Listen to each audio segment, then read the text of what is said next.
గంజాయి బ్యాచ్ ఒక అంతిమ యాత్రలో ఎలాంటి బేభత్సం సృష్టించారో మనందరము చూసాం. మరి దీన్ని బట్టి అర్థమవుతుంది కదా, ఈవిడ ఒక అసమర్థ హోంమంత్రి, అలాగే ముఖ్యమంత్రి గారు కూడా ఒక ఫెయిల్యూర్డ్ ముఖ్యమంత్రి అనే విషయం మనకు అర్థమవుతుంది. శాంతి భద్రతలు కంట్రోల్ చేయలేని మీరు, మీలాంటి ప్రభుత్వము ఉంటే ఏంటి, ఉండకపోతే ఏంటి అని నేను అడుగుతూ ఉన్నాను. అసలు ఎంత దారుణం అంటే ఈ ప్రభుత్వం సర్వేలో ఈ విధంగా రావడమే కాకుండా మొన్న ఎన్సీఆర్బి రిపోర్ట్ వచ్చింది 2024వ సంవత్సరం కోసం. ఆ సంవత్సరంలో తీసుకుంటే కేవలం 3 నెలలే మా ప్రభుత్వం అధికారంలో ఉంది, మిగతా 9 నెలలు ఎలక్షన్ కమిషను అలాగే ఈ కూటమి ప్రభుత్వం అధికారంలో ఉండడం మనందరము చూసాం. అందులోనంట ఎంత దారుణంగా నేరాలు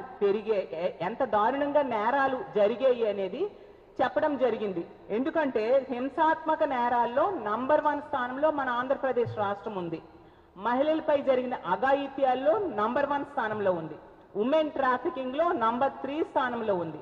అలాగే ఫేక్ న్యూస్లు స్ప్రెడ్ చేయడంలో కూడా ఆంధ్రప్రదేశ్ రాష్ట్రం నంబర్ 1 స్థానంలో ఉంది.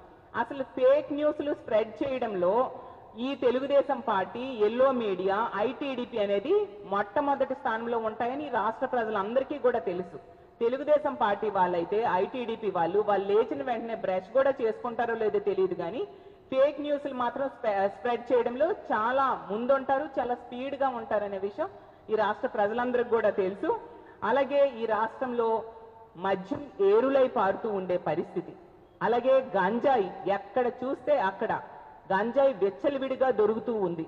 ఈ మద్యం మత్తులో, గంజాయి మత్తులో మహిళల మీద అఘాయిత్యాలు, అత్యాచారాలు, హత్యలు విపరీతంగా పెరిగిపోయిన పరిస్థితిని మనం చూస్తూ ఉన్నాం.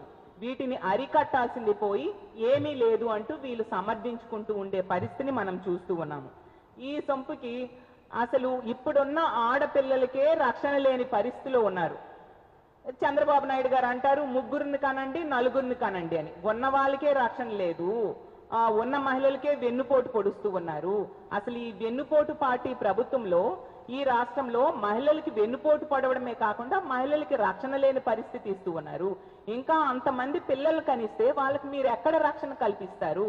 వాళ్ళని ఎలా తల్లిదండ్రులు రక్షించుకుంటారు? వాళ్ళని ఎలా పెంచి పోషిస్తారు? మీరు ఇచ్చిన హామీలు అమలు చేయట్లేదు, రక్షణ ఇవ్వట్లేదు. పిల్లల్ని కనమని ఏ విధంగా చెప్తారో నేను అడుగుతూ ఉన్నాను. ఎప్పటికైనా మీరు బాధితులకు అండగా నిలబడండి. ఈ పాయకరావుపేట సంఘటనలో తీసుకుంటే వాళ్ళకి అండగా నిలబడాల్సింది పోయి ఈరోజు ఆ కుటుంబానికి ఇబ్బంది పెట్టే పరిస్థితి మనం చూస్తూ ఉన్నాము. ఈ రోజు దేశ వ్యవస్థ గనుక ఉండుంటే ఇలాంటి సంఘటనలు జరిగేవి కాదు కదా. ఒకవేళ జరిగినప్పుడు సత్వరమే చర్యలు తీసుకునే పరిస్థితి ఉండేది కదా. అలాగే తీసుకుంటే ఆ రోజుల్లో జగన్మోహన్ రెడ్డి గారి ప్రభుత్వంలో, మా జగనన్న ప్రభుత్వంలో దిశ పోలీస్ స్టేషన్స్ ఉండేవి, దిశ యాప్ ఉండేది, అలాగే దిశ చట్టం అనేది అసెంబ్లీలో ఆమోదు పొంది కేంద్రం దగ్గర పెండింగ్ లో ఉన్న అందులో ఉన్న అంశాలన్నీ కూడా మన ఆంధ్రప్రదేశ్ రాష్ట్రంలో అమలయ్యేది. మరీ ముఖ్యంగా సచివాలయ వ్యవస్థలో ద్వారా మహిళా పోలీసులను ఏర్పాటు చేసి మహిళల రక్షణ కోసం, బాలికల రక్షణ కోసం ఎన్నో చర్యలు తీసుకున్నారు. అవేవి ఈ రోజు పని చేయట్లేదు. నిర్వీర్యం చేసేయడం వలన ఇలాంటి సంఘటనలు రిపీటెడ్ గా జరుగుతూ ఉన్నాయి. గంజాయి, మద్యం కూడా విచ్చలవిడిగా ఏరులై పారుతూ ఉండే పరిస్థితి కూడా చూస్తూ ఉన్నాము. ఎప్పటికైనా ప్రభుత్వం మిమ్మల్ని నమ్మి ఓట్లేశారు ఈ రాష్ట్ర ప్రజలు, కాబట్టి మహిళల రక్షణ మీద దృష్టి పెట్టాల్సిందిగా కోరుతూ ఉన్నాను. ఈ పాయకరావుపేటలో జరిగిన బాలిక, దళిత మైనర్ బాలిక, ఒక తండ్రి లేని ఒక దళిత మైనర్ బాలిక, ఆ కుటుంబానికి అండగా ప్రభుత్వం నిలబడాల్సిందిగా కోరుతూ ఉన్నాను. అలాగే మహిళా హోంమంత్రి తన సొంత నియోజకవర్గంలో ఇలాంటి సంఘటన జరిగింది, ఆ కుటుంబాన్ని పరామర్శించాలి. అలాగే ప్రభుత్వం కూడా ఆ కుటుంబానికి ఆర్థిక సహాయం చేయాలి.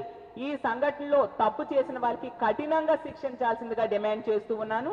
ఈ సంఘటనలో ఈ కేసుకి అలసత్వం చేసిన వాళ్ళని కూడా శిక్షించాల్సిందిగా కోరుతూ ఆ మహిళకి తక్షణమే, ఆ బాలికకి న్యాయం చేయాల్సిందిగా ప్రభుత్వాన్ని డిమాండ్ చేస్తూ సెలవు తీసుకుంటున్నాను.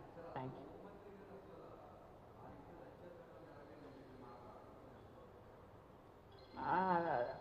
తల్లి అయితే కేసులో రాశారండి, దారుణంగా హింసించారు అనేసి. అదే విషయాన్ని ఏం జరిగింది అనే దాన్ని వాళ్ళు దీని మీద పరిశోధన చేసి దాని మీద చర్యలు తీసుకోవాల్సిందిగా మేము డిమాండ్ చేస్తూ ఉన్నాము. ఇలాంటి ఘటన జరిగినప్పుడు ఏమి జరిగింది అనేది తెలుసుకోవాల్సిన బాధ్యత పోలీసులది, ప్రభుత్వానికి.